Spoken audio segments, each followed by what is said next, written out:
आज की इस भागदौड़ भरी जिंदगी में जहां हर इंसान मुसीबतों और परेशानियों से घिरा हुआ है, उसका चिंता करना तो स्वाभाविक है। हम सबको अपने आने वाले कल की चिंता है। कब होगा, कैसे होगा, ना हुआ तो क्या होगा। हमारी यह चिंता हमारा भविष्य उज्जवल करे ना करे, हमारे आज की खुशी को जरूर खा जाएगी।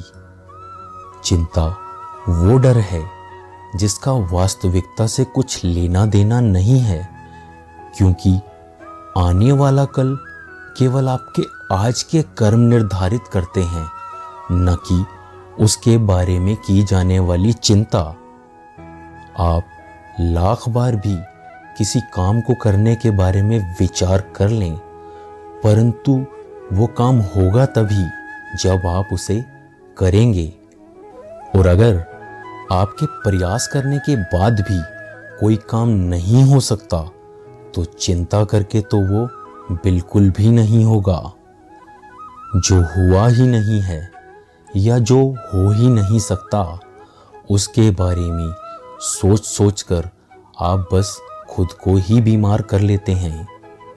संत कबीरदास जी ने भी कहा है, चिंता से चतुराई घटे, दुख से घटे शरीर, लोभ से धन घटे, कह गए दास कबीर। हम में से अधिकतर लोग हमेशा चिंतित ही रहते हैं।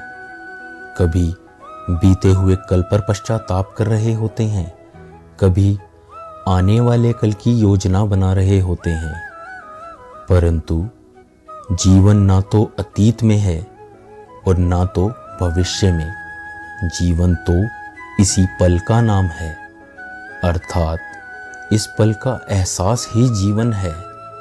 और हम इतना सब कुछ जानते हुए भी बीते हुए कल और आने वाले कल दोनों के बारे में सोचते रहते हैं और जीवन बीत जाता है।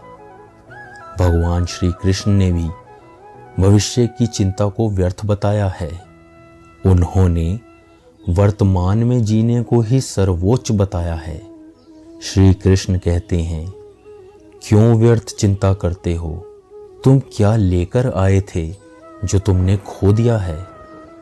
तुम्हारा अधिकार सिर्फ कर्म पर है, फल पर नहीं। जीवन में जो कुछ होता है वह हमारे अच्छे के लिए ही होता है। दोस्तों, हमारे धर्म ग्रंथों में भी ईश्वर के लिए लिखा गया है, मंगल भवन अमंगल हारी, अर्थात भगवान हमेशा अच्छा करने वाले होते हैं। जब हम उस परम पिता परमात्मा पर भरोसा करते हैं तो हम हर प्रकार की चिंता से मुक्त रहते हैं। एक वही तो है जो कभी हमारा साथ नहीं छोड़ता, वरना बाकी सब तो बस मतलब के साथी हैं, जो बदलते वक्त के साथ बदल जाते हैं। दुनिया के सभी रिश्ते अस्थाई हैं, जो सिर्फ एक हद तक ही आपका साथ दे सकते हैं। जिंदगी में आपका कभी कोई अपना आपसे बिछड़ जाएगा और कोई अपना पराया बन जाएगा। बस एक ईश्वर ही है जो सदैव आपके साथ था, है और रहेगा। उसके रहते कैसी चिंता? कोई तुम्हारा कुछ नहीं बिगाड़ सकता। अगर भगवान पर विश्वास है तो चिंता कैसी? और अगर फिर भी चिंता है तो विश्वास कैसा? महाभारत युद्ध में जब पितामह भीष्म ने प्रतिज्ञा ली कि कल युद्ध में या तो अर्जुन नहीं रहेगा या मैं, तो कौरव बहुत खुश हुए कि पितामह भीष्म को तो इच्छा मृत्यु का वरदान प्राप्त है और अर्जुन का मरना अब निश्चित है। जब श्री कृष्ण को इस प्रतिज्ञा के बारे में पता चला तो वह भी अर्जुन से मिलने उनके कक्ष में पहुंचे, तो देखा कि अर्जुन तो आराम से सो रहे हैं। तब श्री कृष्ण ने अर्जुन को जगाया और बताया कि पितामह भीष्म ने कल तुम्हारा वध करने की प्रतिज्ञा ली है, इसके बावजूद तुम निश्चित होकर सो रहे हो। इस पर अर्जुन ने विनम्रता पूर्वक भगवान श्री कृष्ण के सामने हाथ जोड़कर प्रार्थना की कि जिसकी चिंता आप स्वयं परमात्मा श्री कृष्ण कर रहे हैं, उसको भी यदि अपनी चिंता करनी पड़े तो ये बड़े अभाग्य की बात होगी। श्री कृष्ण पर किए गए इस विश्वास ने न केवल अर्जुन को चिंता और भय से मुक्त किया, बल्कि युद्ध में विजय भी दिलवाई। जिसने रब की रजा में राजी रहना सीख लिया है, उसका कोई बाल भी बांका नहीं कर सकता। जैसे भक्त प्रहलाद को विश्वास था, तो उसकी सगी बुआ होलिका भी प्रहलाद को गोद में बिठाकर आग में नहीं जला पाई।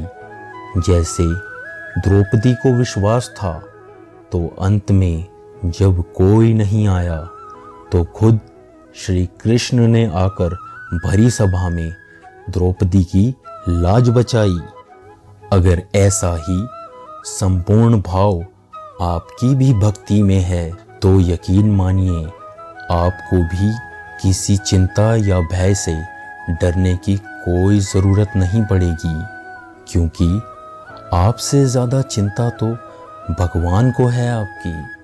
यही विश्वास कि भगवान परमात्मा स्वयं हमारी चिंता करते हैं, इंसान को इतना मजबूत बना देता है कि प्रभु उसके साथ हैं। और अब हमारी ज़िंदगी में जो हो रहा है अच्छे के लिए हो रहा है, और जो होगा वो भी अच्छे के लिए ही होगा। यदि आप भी अपनी सारी चिंता परेशानियां भगवान को समर्पित कर दें, तो आप भी आज से और अभी से चिंता व तनाव से मुक्त हो सकते हैं। और अंत में बस इतना ही कहूँगा कि जब मेरे हैं भगवान, मुझे किस बात की चिंता, खुद उसको रहती है मेरी हर बात की चिंता। आज की इस वीडियो में बस इतना ही। आशा करता हूँ कि यह वीडियो आपको चिंता या तनाव को कम करने में आपकी मदद करेगा। जल्द ही मिलते हैं आपसे ऐसी ही एक और नई वीडियो के साथ।